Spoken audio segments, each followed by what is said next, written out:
మనసులో కలిగినటువంటి భావము యొక్క కర్మాచరణ రూపమే కార్యము. ఇంకా అర్థం అవ్వలేదేమో అనుకుంటున్నాను. నేను ఒక ఉదాహరణ చెప్తాను. నేను అలా వెళ్ళిపోతున్నాను. ఓ బిచ్చగత్తె కూర్చునుంది, పక్కన ఆమె సంతానం ఓ పిల్ల కూర్చునుంది. అమ్మ ఆకలేసేస్తోంది అమ్మా, అమ్మ కూర్చోలేకపోతున్నానే అమ్మా, అమ్మ నాకు కడుపు మండిపోతోంది అమ్మా అని చెప్పి కింద పడి దొల్లుతోంది. ఇప్పుడు నేను ఆ పిల్లని చూడగానే బిచ్చగత్తెని చూసి నాకు జాలి కలగలేదు, పెద్దది కాబట్టి. ఆ పిల్లని చూసి జాలేసింది. అయ్యయ్యయ్యో చిన్నపిల్ల పాపం, అది ఆకలికి ఎలా ఏడుస్తోంది. ఇదే శంకరాచార్యుల వారు పట్టుకున్నారు. ఎవరిని చూస్తే దయ కలుగుతుందో ఆ ఉపమానం ఇచ్చారు.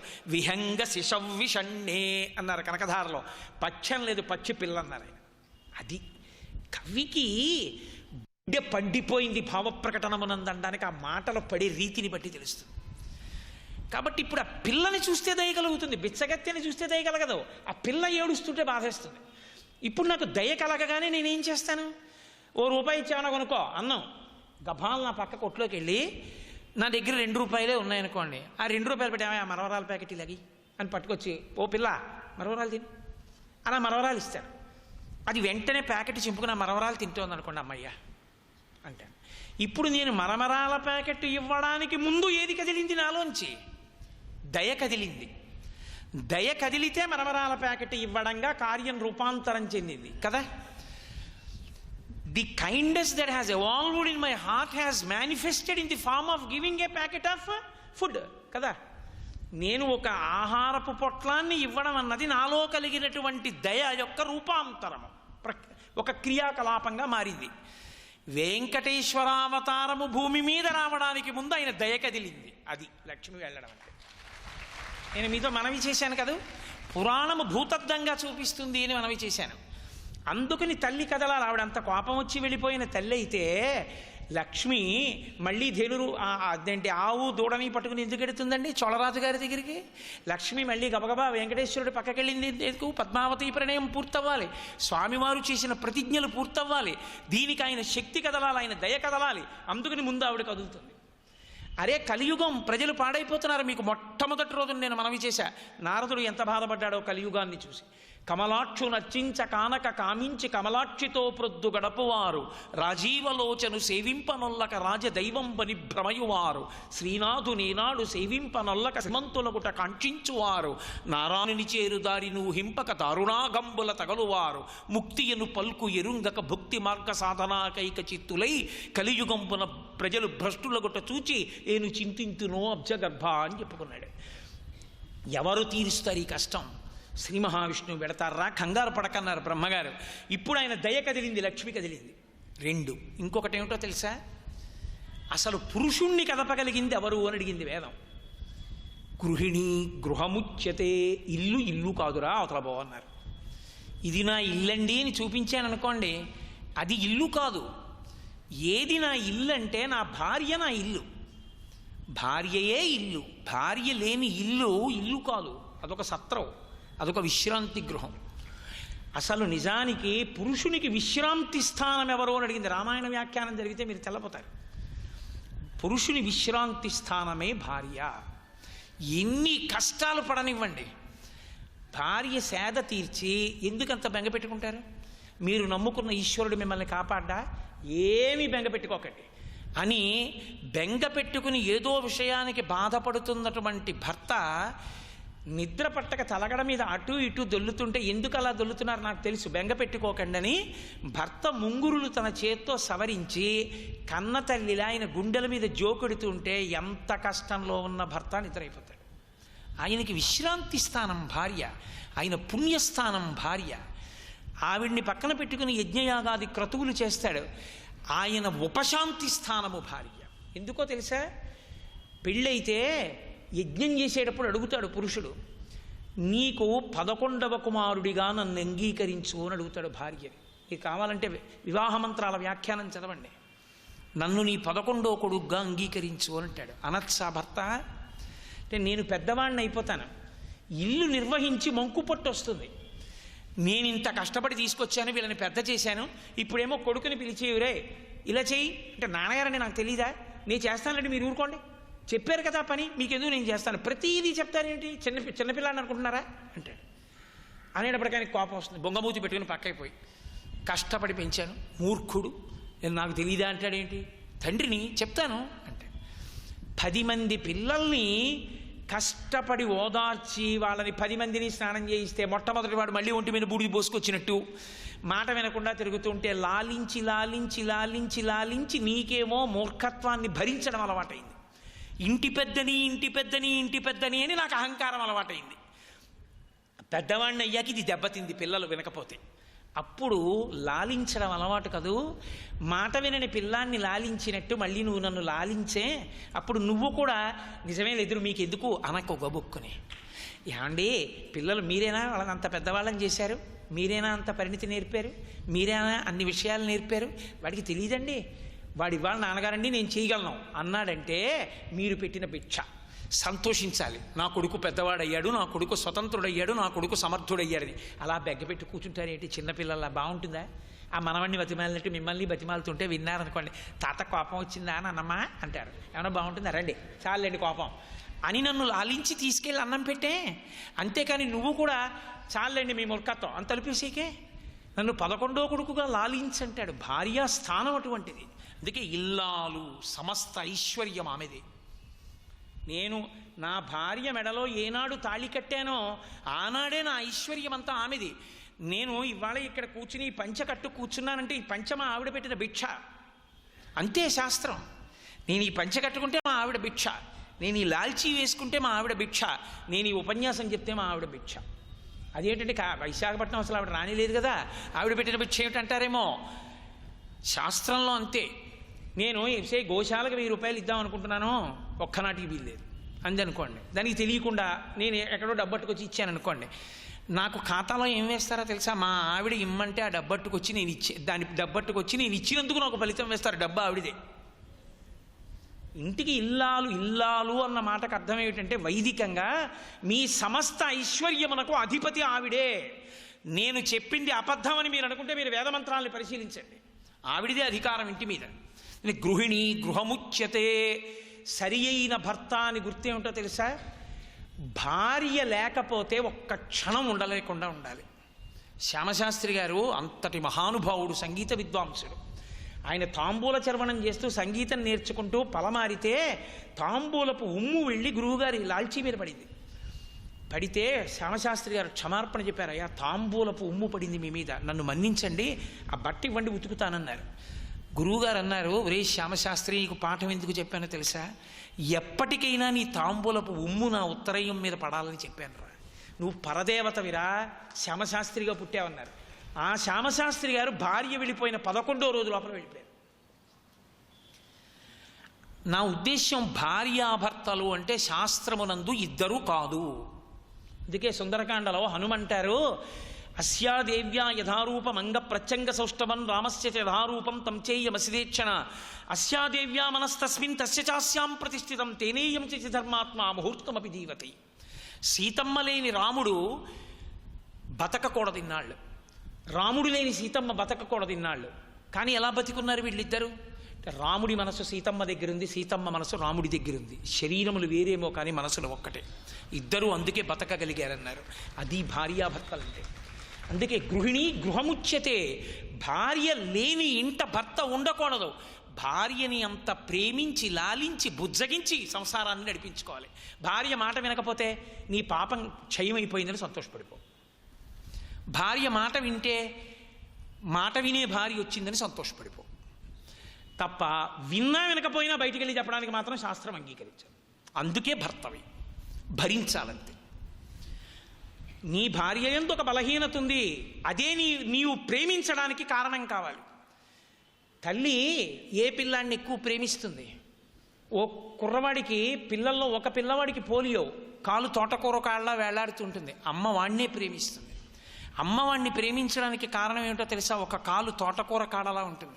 వాడు ఎలా వృద్ధిలోకి వస్తాడో, అమ్మ పూజలన్నీ వాడి గురించే, మిగిలిన వాళ్ళ గురించి లేవని కాదు. వాళ్ళు పర్వాలేదు, వీడి గురించే నా బెంగ అంటుంది అమ్మ. ఏది బలహీనతో అది అమ్మ ప్రేమించడానికి బలమైనప్పుడు నువ్వు నీ భార్య బలహీనతని ప్రేమించడానికి ఎందుకు కారణం కాదు.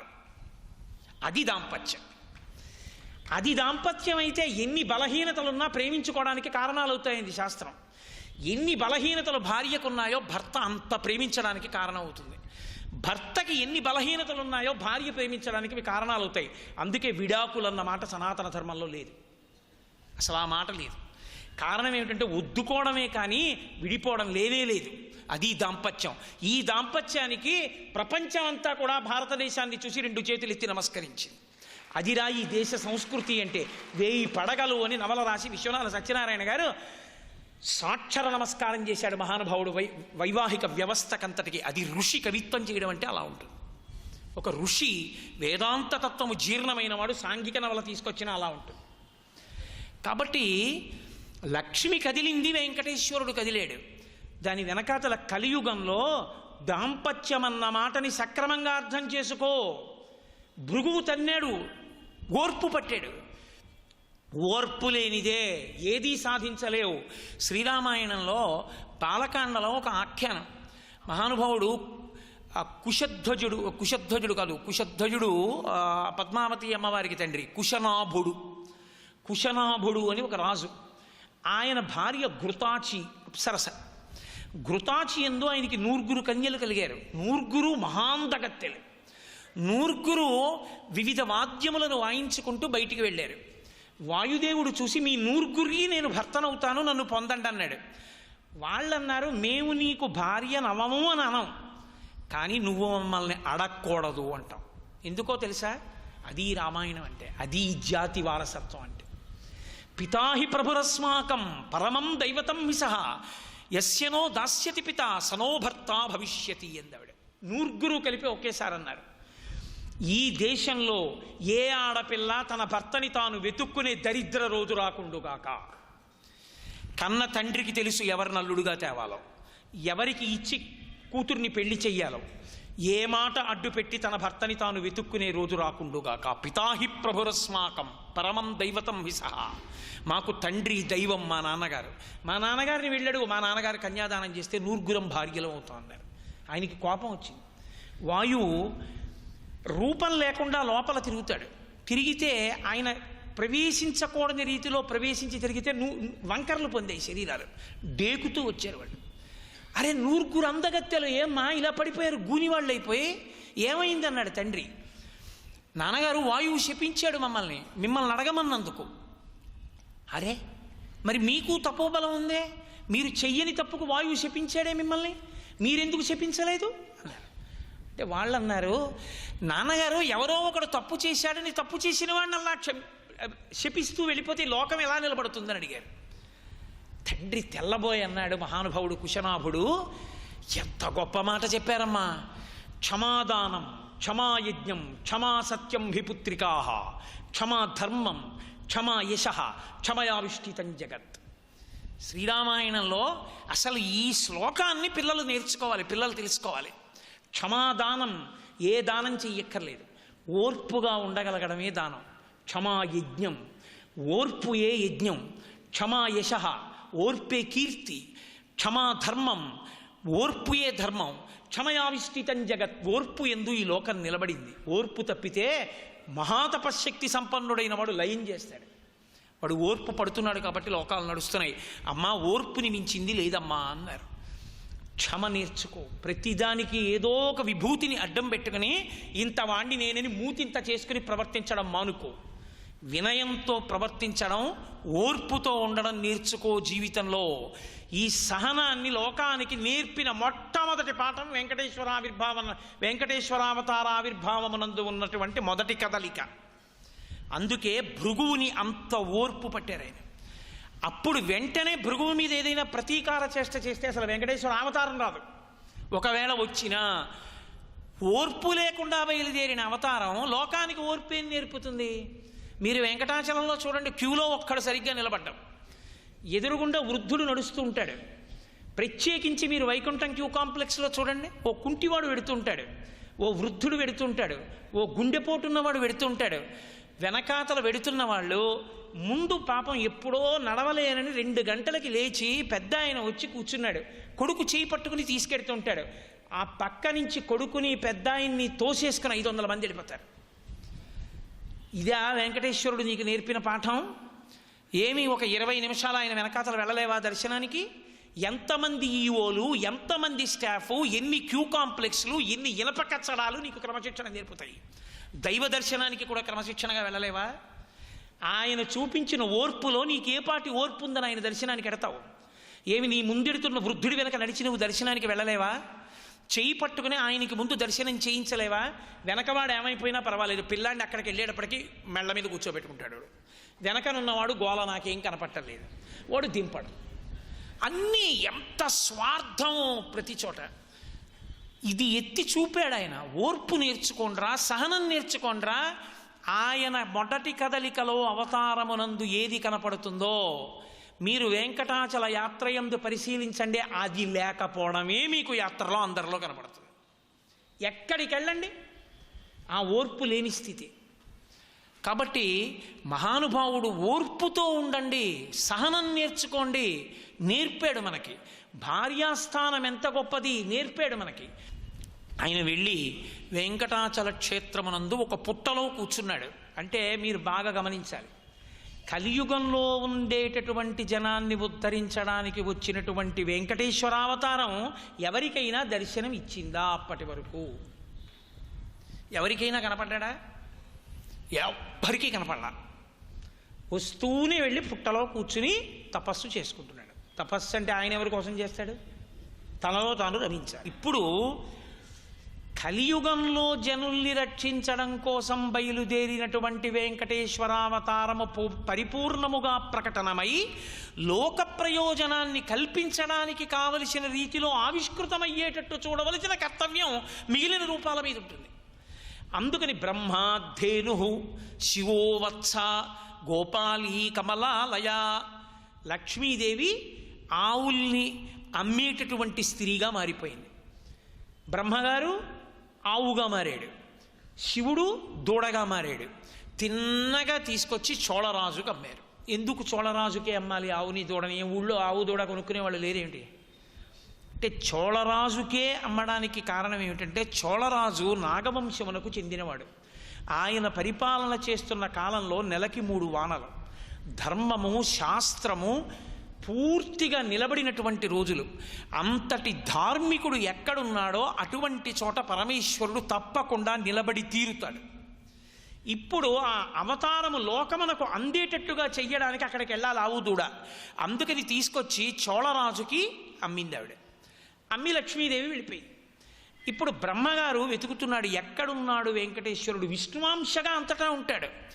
లోకానికి పనికొచ్చేటటువంటి అవతారంగా ఇప్పుడు ఎక్కడున్నాడు సాకారంగా? రోజు గోపాల బాలుడు తీసుకెడుతున్నాడు. ఆ చోళరాజు గారి భార్యకి అదో సంతోషం. ప్రతి ఆవు పాలు దగ్గరుండి చూసుకునేది ఆవిడ. ఇవాళ ఆవు ఇన్ని ఇస్తోందా చూసుకునేది. కాబట్టి ఆయన రోజు తీసుకెడుతున్నాడు, ఆవుల్ని మేపుతున్నాడు, తీసుకొస్తున్నాడు. బ్రహ్మగారు వెతుక్కుంటున్నారు. ఒక రోజున బ్రహ్మగారు ఒక పుట్ట మీదకి వెళ్ళారు. స్వామి పుష్కరిణీ తీరంలో ఉన్నటువంటి పుట్ట దగ్గరికి వెడితే ఆ దివ్య లక్షణముల చేత తెలిసిపోయింది. తెలుస్తుంది పరమేశ్వరుడు సాకారముగా ఇక్కడ ఉన్నాడు అని. భాగవతంలో పోతన గారు అంటారు, సుహృతంబులయ్యశికులున్ కళ్యాణమి కాలమున్ అంటారు. వామనమూర్తిగా విష్ణువు నడిచొస్తుంటే అగ్నిశిఖలు పైకి లేచాయి మంగళప్రదంగా. అంటే అగ్నిశిఖ లేస్తోంది అంటే దైవాంశ సంభూతుడు తపోనిష్టాగరిష్ఠులు మహాపురుషులు వస్తుంటే అగ్నిశిఖలు పైకి లేస్తాయి, మంగళ సూచనలు తెలుస్తాయి. ఆ ఈశ్వర శక్తి ఉన్నటువంటి వాడు వచ్చాడు అని గుర్తు దానికి. కాబట్టి ఇప్పుడు విష్ణువు ఆ పుట్టలో ఉన్నారు, బ్రహ్మగారు కనిపెట్టారు. వెంటనే వాల్మీకస్తం హరిజ్ఞాత్వా తుతోష మనసా విధి. ఓ కలియుగాన్ని ఉద్ధరించడానికి వచ్చిన అవతారం ఇందులో ఉంది. ఎప్పుడది పైకొచ్చి దర్శనం ఇవ్వాలి? దానిష్టం, ఆయనిష్టం. ఏ కారణానికి వస్తాడో పైకి. కానీ తన భక్తి ప్రకటనం తాను చేస్తూ ఉండాలి. అందుకని రోజు క్షీరధారలతో అభిషేకం చేశాడు. ఆయన వెంకటేశ్వరుడు తాగాడు అని లేదు పురాణంలో, అభిషేకం చేశారు అని ఉంది. ఆయన ఏదో పైనుంచి కురిపిస్తుంటే ఇలా నోరెత్తి తాగి పాలు తాగి జీవించవలసిన అవసరం ఉన్నవాడు కాదు ఆయన. ఆయన ఆవు పాలతో అభిషేకించాడు పరమాత్మని. అది బ్రహ్మగారి భక్తి. ఇప్పుడు రోజు ఆవు పాలు విడిచిపెట్టేస్తోంది, ఇంటికి వెళ్ళిపోతుంది, చుక్క పాలు ఇవ్వదు. ఎక్కడ లేని కోపం వచ్చింది రాణికి. ఒరే, ఆవు పాలు ఇవ్వట్లేదు, నువ్వు కానీ తాగేస్తున్నావా గోపాల బాలుడి మీద అనుమానం వచ్చి కొరడా చేత్తో పట్టుకుని చర్మము చేత తయారు చేయబడినటువంటి ఆయుధముతో ఆ పటకాతో కొట్టించింది. వాడు పాపం ఆ దెబ్బలకి హడిలిపోయి ఈ ఆవు ఏం చేస్తోందో, తన పాలు తానే తాగుతోందో, దూడకి తాగిస్తోందో, ఎక్కడన్నా విడిచిపెడుతోందో అమ్మ 1000 కళ్ళతో చూస్తానన్నాడు. మరునాడు ఆ ఆవునే పరిశీలిస్తున్నాడు. ఇన్ని దెబ్బలు తినున్నాడు కదా, ఈ ఆవు వల్ల ఇన్ని దెబ్బలు తిన్నానని కక్ష ఉంది కడుపులో. ఆ ఆవు వెళ్ళి పుట్ట మీద నిలబడి పాలధారల చేత వెంకటేశ్వరుణ్ణి అభిషేకిస్తోంది. చూశాడు. బ్రహ్మగారిది సంతోషం.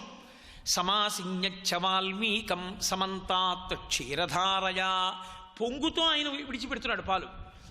ఈ గోపాలుడికి ఎక్కడలేని కోపం వచ్చింది.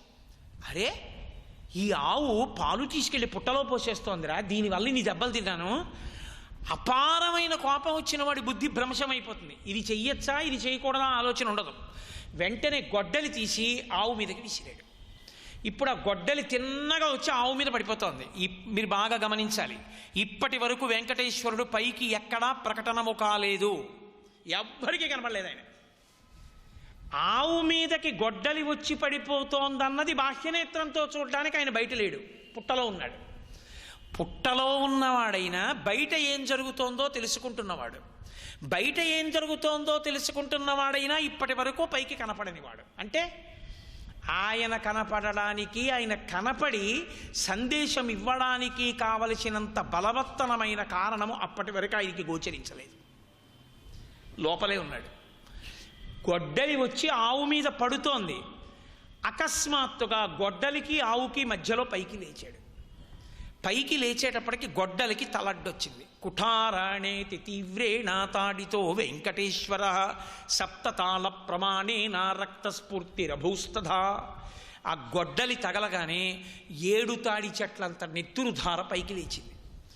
అంత నెత్తుటి ధార చూసి చూడడం ఏమిటి, ఆ గోపాలుడు నేల మీద పడి మరణించాడు. నేను ఇక్కడ వరకే చెప్పాను అనుకోండి, అంతకన్నా అర్థరహితమైన విషయం ఇంకోటి లేదు అని గుర్తు. ఆవు మీద గొడ్డలి పడుతూ ఉంటే ఎందుకు లేవాలి? బ్రహ్మగారి మీద పడుతోంది ఆ గొడ్డలి. తనని ఆశ్రయించిన భక్తుడు మంచిదే. అంతకన్నా ప్రబల కారణం ఏమిటో తెలుసా అండి? గోవు మీద గొడ్డలి పడుతోంది. ఆవు తన కళ్ళెదుర చనిపోవడానికి వీలు లేదు. గోరక్షణ, భూరక్షణ, గో సంరక్షణము ఎంత అవసరమో వెంకటేశ్వరావతార ప్రప్రథమ సందేశం. ఆవు తన కళ్ళెదుట మరణిస్తుంటే తాను బయటికి వ్యక్తము కాకపోతే అర్థం లేదు ఇంక అసలు. అందుకని ఆయన పైకి వచ్చేసాడంతే. ఆవు లాంటి ప్రాణి లోకంలో లేదు. వేదంలో గోవు గురించి ఒక మాట ఉంది. గోవుని చతుర్ముఖ బ్రహ్మగారు సృజించలేదు. ఒకానొకప్పుడు మహర్షులు చేసినటువంటి యజ్ఞంలోంచి గోవు పైకి వచ్చింది. సర్వం శ్రీ ఉమామహేశ్వర పరబ్రహ్మార్పణమస్తు. స్వస్తి.